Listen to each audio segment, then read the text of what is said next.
दोस्तों, हमारे नए वीडियो सबसे पहले देखने के लिए हमारे चैनल भक्ति रस कथा सार को सब्सक्राइब करें व बेल आइकन के बटन को दबाना ना भूलें। वीडियो अच्छी लगे तो शेयर व लाइक जरूर करें। प्रभु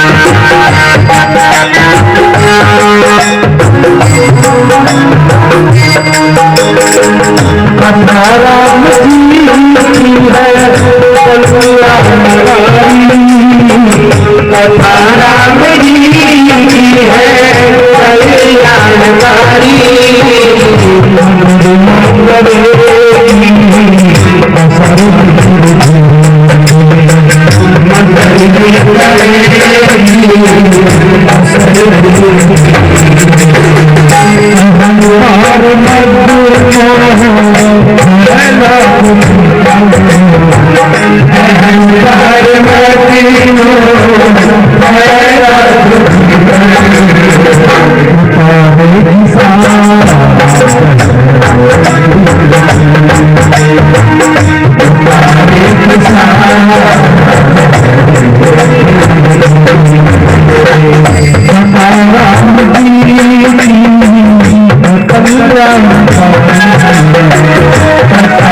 कथा राम जी की है कल्याणकारी।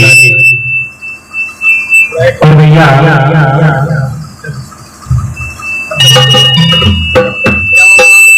केवल एक दिन का यजमान बन जाने से मनुष्य का कल्याण है। अब यजमान बनने में खर्चा क्या आता है जी?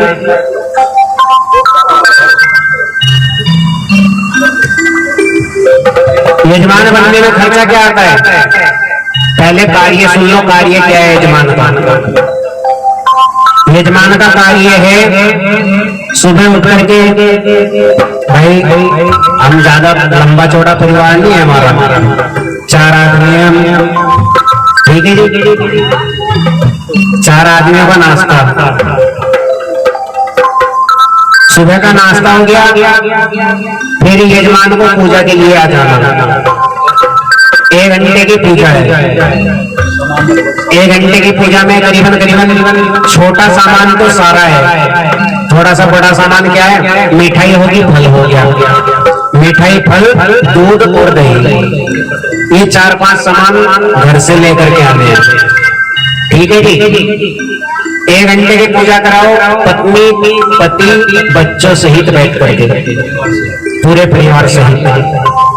1 घंटे की पूजा कराने के बाद दोपहर का भोजन, दोपहर का भोजन हो गया। शाम को जिस समय कथा शुरू हो, कथा प्रारंभ होते ही यजमान सबसे पहले मंच के सामने पहुंच जाओ, आकर के भागवत जी की आरती उतारो। यजमान को सबसे पहला मौका मिलना चाहिए आरती उतारने का। उसके बाद आरती उतर गई, अब जितने भी यहाँ पर बैठे हैं भागवत जी का तिलक करो, पहले भागवत जी का तिलक कीजिए, व्यास जी का तिलक कीजिए, जितने भी ब्राह्मण लोग बैठे हैं सबका तिलक कीजिए। सबको 20, 30, 50, 100 जो कुछ भी आपकी श्रद्धा बन पड़े चरणों में समर्पण कर दीजिए। उसके बाद कथा बैठ करके सुनिए, कथा की आखिरी आरती हो, आरती उतारिए, उसके बाद ब्राह्मणों को भोजन कराइए।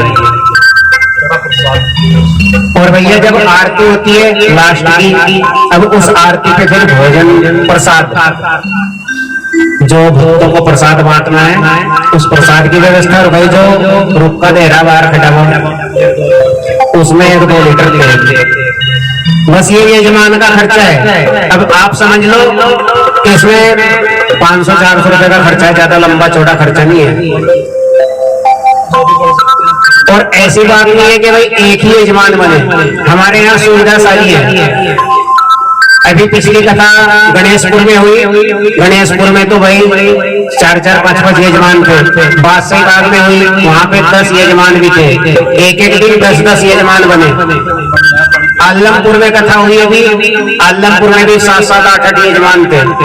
हमारा ब्राह्मणों का पानी पीने का भी नंबर नहीं आया लोगों के यहाँ। लोग तरसते रह गए क्योंकि हमारे यहाँ भोजन नहीं किया आपने। मैंने कहा भाई एक गिलास पानी का पी लो भाई। ऐसे करके, क्योंकि भागवत सिखाती है सबसे पहला काम क्या है, अतिथि देवो भव। अतिथि का मतलब है बिना तिथि के आया हुआ, देवता का रूप होता है मेहमान। जैसे हम आए हैं, कहीं किसी को पता था कि भाई यहाँ पे कथा होगी? अभी 2-3 दिन से ही तो पता चला, किसी को नहीं पता था। अतिथि देवो भव, अतिथि का भगवान की तरह से सम्मान करना, ये भागवत जी सिखाती है सबसे पहला काम। अब इस भागवत जी का जो पहला काम है, इस पहले काम में मतलब ये है कि अनिल कुमार के हम अतिथि नहीं है, अतिथि हम पूरे गांव के हैं। ठीक है जी। तो आप लोगों का विचार करके प्रतिदिन 1 नहीं, 2 नहीं, 4-4 यजमान बन जाओ। जैसा भी आप समझो उचित वैसा ही आप करो। उसमें जो है 500 रुपए का अगर खर्चा है तो 500 रुपए 2 आदमी यजमान बन के 250-250 रुपए होंगे, खर्चा बढ़ जाएगा। और भैया ऐसा मौका बार बार नहीं मिलता। 21,000 रुपए खर्च करके भी बताई मैंने आपको बात, पंडित जी पे 1 लाख 1.25 लाख गायत्री जाप करवाते हैं, उससे भी नहीं मिल पाता कहीं जगह। जो चीज यहाँ पे 500-400 रुपए में एक दिन का पूजन कराने से, कथा को ध्यान पूर्वक सुनने से प्राप्त होती है। अब ये बात तो हो गई यजमान की। और भैया अब प्रेत राज की बात करें। हाँ जी, ये जो बांस का टुकड़ा गड़ा हुआ है, पितरों के लिए काहे का दान होता है? अन्नदान महादान। अन्नदान महादान। तो अन्नदान करने का मतलब है अपने अपने घर से, जिसके घर में गेहूं है गेहूं, जिसके घर में चावल है चावल, बाजरा हो बाजरा में।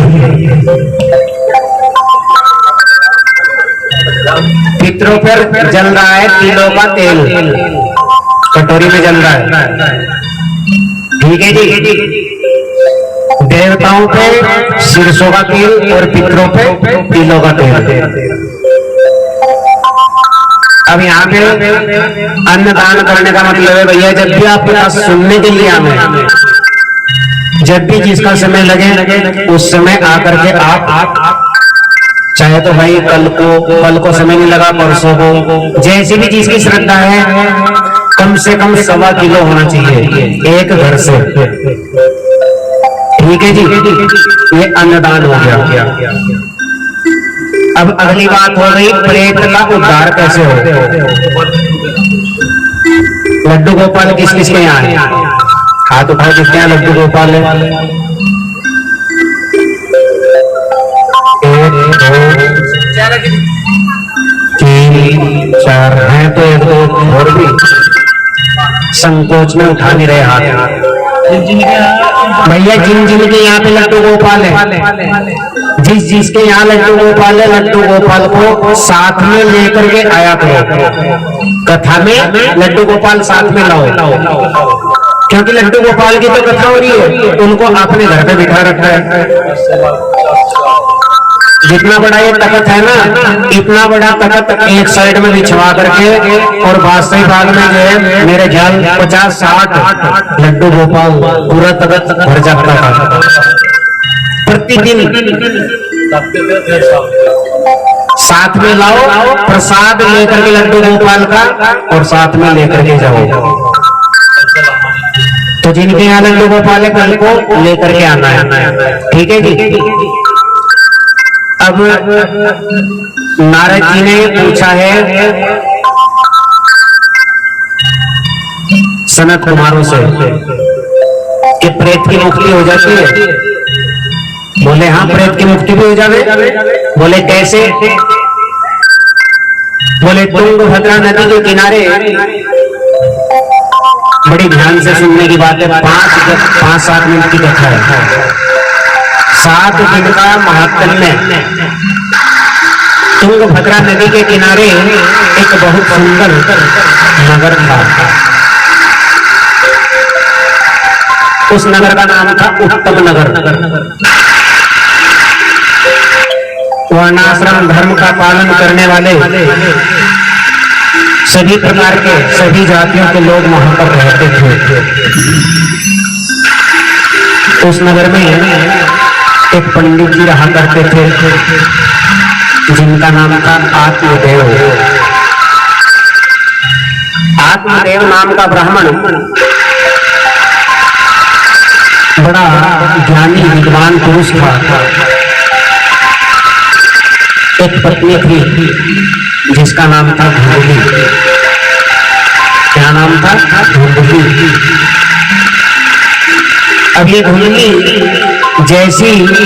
जैसा नाम वैसा ही इसका काम था। काम क्या करती थी? पति के सामने तो पति की सेवा करती, ब्राह्मण देव की सेवा किया करती बहुत ज्यादा। ब्राह्मण को किसी कमी का महसूस नहीं होने देती। और फिर पीछे क्या होता? ब्राह्मण जी तो बेचारे सुबह जो है स्नान ध्यान किया, चाय पानी पी और यजमानों के यहाँ निकल गए। अब यजमानों के यहाँ ब्राह्मण चले गए, पत्नी घर पे क्या करती? इधर की चुगली इधर और उधर की चुगली इधर। यहाँ पे भी कोई एक बात हो सकती है ऐसी।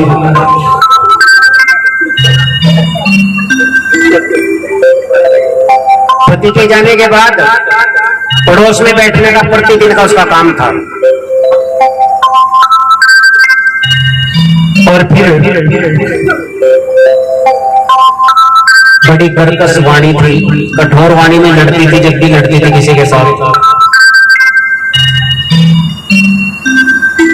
ऐसी वाणी थी कि जैसे जले हुए पर मिर्च छिड़क दी। लेकिन जिस समय शाम के समय पति घर पे आता था ना यजमान के यहाँ से, पति के सामने आरती लेकर खड़ी हो जाती थी दरवाजे पर। ऐसे खड़ी मानो इसने किसी को कुछ भी नहीं कहा। बहुत बड़ी पतिव्रता है, सेवा करने वाली है। भगवान कहते हैं मुझको बनावटी प्रेम पसंद नहीं है। तुलसीदास बाबा ने रामायण में कहा है, रामचंद्र जी कह रहे हैं कि मुझको बनावटी प्रेम पसंद नहीं है।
परमात्मा कहते हैं कि तुम दिखावटी प्रेम मत करो, कोई भी कार्य करो दिखावटी मत करो। शिव जी के ऊपर जल का लोटा लेकर के जाओ, दिखावटी मत जाओ। आपके मन में सच्ची भावना निष्काम भाव है तो शिव जी के ऊपर लोटा जल का चढ़ा दो, वरना तो कोई जरूरत नहीं है। सर्दी बहुत हो रही है। हाँ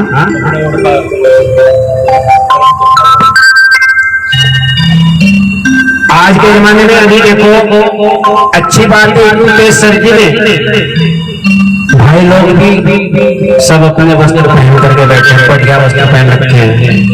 माताओं बहनों ने भी बहुत अच्छे वस्त्र पहन रखे हैं। लेकिन पता चले कल ही को यहाँ पे किसी का विवाह हो रहा हो। अब विवाह में कितना बड़ा दिखावट का परचम लहराया जाएगा पता है। इतनी तेज सर्दी में हाफ पैजामे, बिल्कुल हाफ। और पुरुष लोग तो थोड़ा मोटा शर्म कर भी ले, महिलाएं शर्म तार का धर देते। सोल चुन्नी सब कुछ खूंटी पे टंग रहा है। अगर विवाह होता हो भरी सर्दी में, पार्टी हो, विवाह हो, भैया दिखावट का जमाना है। लेकिन भगवान कहते हैं कि मुझको दिखावट बिल्कुल भी पसंद नहीं है। यदि कोई दिखावट करता है तो मैं उसको पलट देता हूँ। जैसी दिखावट मुझको दिखाता है मैं उसको वैसा ही पलट देता हूँ। कहने का भाव, किसी को ये मत सोचो कि ये क्या दे रहा है भगवान को। अब यहाँ पे कथा चल रही है, भगवान की कथा में कौन कितना दान करता है इस बात का जिक्र छोड़ दो। बोले मैं कितना दान कर रहा हूँ इस बात को सोचो ना, मैं क्या दे रहा हूँ। पुण्य का पल्ला मेरा भारी होना चाहिए, इस बात को सोचिए। वरना तो भाई अब 500-400 रुपए का तो यहाँ पे पूजन का खर्च है। किसी के एक्सीडेंट हो जावे, दुर्घटना हो जावे, बीमारी हो जावे तो डॉक्टर के यहाँ लाखों लाखों कई लाख रुपया भुगतना पड़ जावे। क्या फायदा ऐसे पैसे इकट्ठा करने से, क्या फायदा। भगवान के धर्म के काम में खर्च कीजिए, जी खोल करके खर्च कीजिए। 1-2 दिन के बाद आपको दान की महिमा बताएंगे हमारे भाई बलराम जी। दान खर्च करने से जितना खर्च करते हो उसका दुगना नहीं बल्कि 10 गुना करके दिखाते हैं।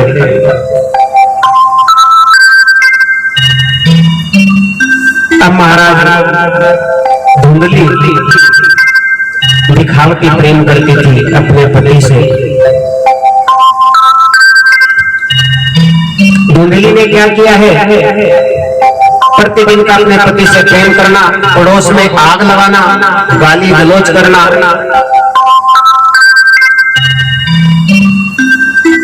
अब एक दिन क्या हुआ, देखो 50 वर्ष की उम्र हो गई, आत्मदेव की उम्र 50 वर्ष हो गई।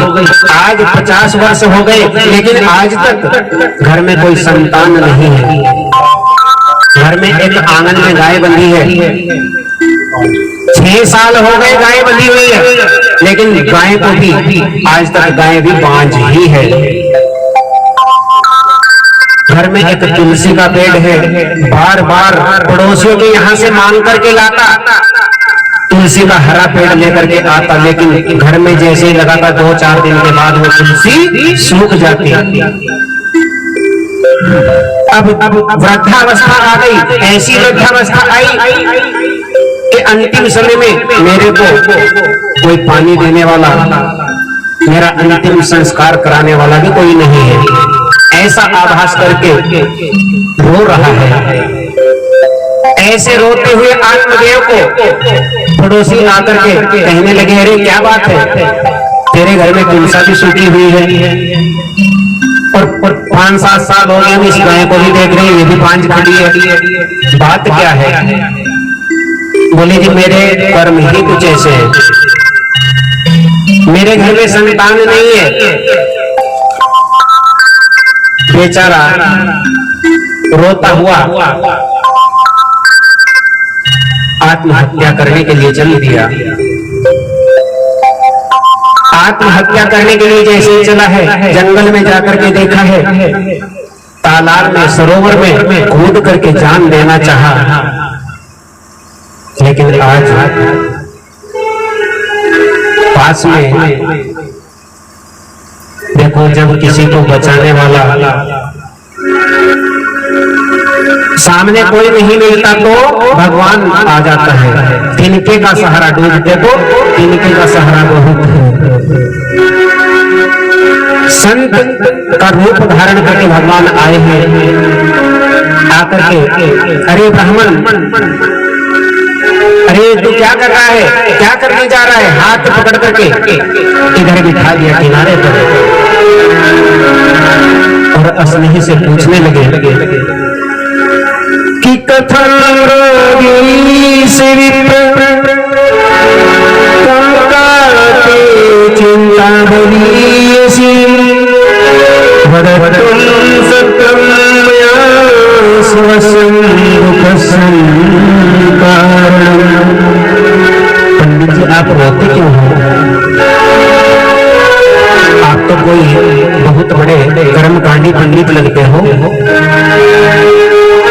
मुझको तो आप विद्वान मालूम देते हो, क्या तकलीफ है आपको? मुझे बताइए। पंडित जी संत के चरणों में गिर करके बोल पड़े, बोले मैंने जो पाप कर्म किया था बस उसी को तो भोग रहा हूं। बोले बात क्या है? बोले मेरे द्वारा दी हुई चीज देवता पितर स्वीकार नहीं करते। मेरे घर में 6-7 साल से एक गाय है, वो भी बांझ है। घर में बार बार तीसरे चौथे दिन तुलसी का पेड़ लगाता हूँ, वो भी सूख जाता है। मेरे ओट पितर बीते हुए हैं, प्रसन्न नहीं है। और आखिरी कुल मिला के बात यह है कि मुझको पुत्र नहीं है, संतान नहीं है, रो रहा है। इसी बात की वजह से बस मैं चाहता हूं कि मैं आत्महत्या कर लूं। संत ने कहा कि पंडित जी आपके मन में जो पुत्र की कामना है ये एकमात्र अज्ञान है। संत ने पंडित जी से कहा कि यदि तुम्हारे घर पुत्र हो जाता तो समझ लेते कि परमात्मा की कृपा हो गई, और पुत्र नहीं हुआ तो आप समझ रहे हैं कि भगवान हमसे रुष्ट हो गया। ये आपकी अज्ञानता है। अरे क्या करोगे बेटा लेकर? बेटा यदि घर में नहीं होता तो हम 2-4 वर्ष रोते हैं। जिसके घर में बेटा नहीं होता तो 2-4 वर्ष रोता है, भूल जाता है। लेकिन जिसके घर में 4-4 पुत्र हो जाने और 4 के 4 पुत्र हो जाने, भैया वो पूरा जीवन रोता है। छोड़ो, आप काहे को रो रहे हो? कहने लगा नहीं भगवान, मेरा मन गवाही नहीं देता, मेरे को पुत्र की इच्छा है। नहीं माना। बोले उनको जाकर के पूछ जिनके यहाँ 4-4 पुत्र हैं लेकिन एक भी टुकड़ा नहीं देता, माता पिता को वृद्धाश्रम में डाल देते हैं। ऐसे माता पिता से जाकर के पूछ, तू तो बहुत भली भां है कि तेरे यहाँ एक भी पुत्र नहीं है। बोले नहीं, जैसी ममता हम संसार से करते हैं यदि वैसी ममता हम गोविंद के चरणों में कर ले भैया तो हमारा कल्याण हो जाए। जैसी हम पुत्र मोह की कामना करते हैं, अगर हम गोविंद को ही अपना पुत्र मान करके गोविंद का पूजन कर ले, गोविंद के चरणों में चिंतन कर ले तो हमारा कल्याण हो जाए। और संत ने क्या किया है? जब नहीं माना तो संत ने अपनी झोली से एक फल निकाला और फल निकाल करके आत्मदेव के गोद में डाल दिया। बोले ले ब्राह्मण, ये संत तेरे को प्रसाद देता है, इसको जाकर के अपनी पत्नी को खिला देना।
तेरी कश्ती बने हो, सची बन के तेरी कश्ती